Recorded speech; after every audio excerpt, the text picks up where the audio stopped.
10 റിങ്ങാട്ടൊക്കെ വന്നേക്കണം. 10 ring ഓരോന്നായിട്ട് set ചെയ്തുകൊണ്ടിരിക്കുകയാണ്. മറ്റവന്മാർ 2 അനിയന്മാർ അവിടെ കരയിൽ നിൽക്കുന്നുണ്ട്. ഇതിനകത്ത് ഒരു ടൈമിൽ 4 ആൾക്ക് പോകാനേ പറ്റേ. പക്ഷേങ്കിൽ ഒരു സംഭവം ഇവിടുത്തെ ഒടിഞ്ഞ് കിടക്കുന്നുണ്ട്. ഫൈബറിൻ്റെ വഞ്ചിയാണ്ടത്. പിന്നെയെന്ന് പറഞ്ഞു കഴിഞ്ഞാൽ ഇവിടെ റിങ്ങിൻ്റെ സാധനങ്ങളൊക്കെ വെച്ചേക്കണ കാരണം 4 ആൾക്ക് ശരിക്കും പോകാൻ പറ്റില്ല.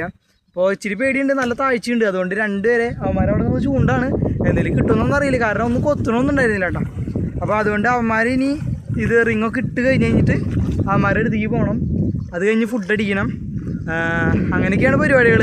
നല്ല കാറ്റുണ്ട്, നല്ല രസമായിട്ട് അങ്ങനെ ഇരിക്കാൻ. വെറുതെ മീൻ പിടിക്കണമെന്ന് വലിയ നിർബന്ധമൊന്നുമില്ല. മീൻ പിടിച്ചില്ലെങ്കിലും ഇങ്ങനെ വന്നിരിക്കുക അതൊരു വേറൊരു വൈബാണ് കേട്ടോ. നമുക്കിങ്ങനെ ഈ പരിപാടി ചെയ്ത് ശീലമില്ലാത്തതുകൊണ്ട് നമുക്കിതൊക്കെ ഭയങ്കര ഒരു എക്സ്പീരിയൻസ് ആയിട്ടാണ് തോന്നുന്നത്. അപ്പോൾ എന്തായാലും ഒരു രസമുണ്ട് ഇങ്ങനെ വരാൻ തോന്നിയതും ഇപ്പം വിളിക്കാൻ തോന്നിയതും ഒക്കെ ഒരു ഇതായിട്ട് തോന്നുന്നുണ്ട്. എന്തായാലും നമുക്ക് വൈകുന്നേരം മീൻ പിടിക്കാം. പിന്നെ ഇവിടെ തൊട്ടപ്പുറത്തൊരു കുളമൊക്കെ ഉണ്ട്. പറ്റാണെന്നുണ്ടെങ്കിൽ അവിടെയൊക്കെ പോയി കുളിക്കണം. അപ്പോൾ അതൊക്കെയാണ് ഇന്നത്തെ പരിപാടി.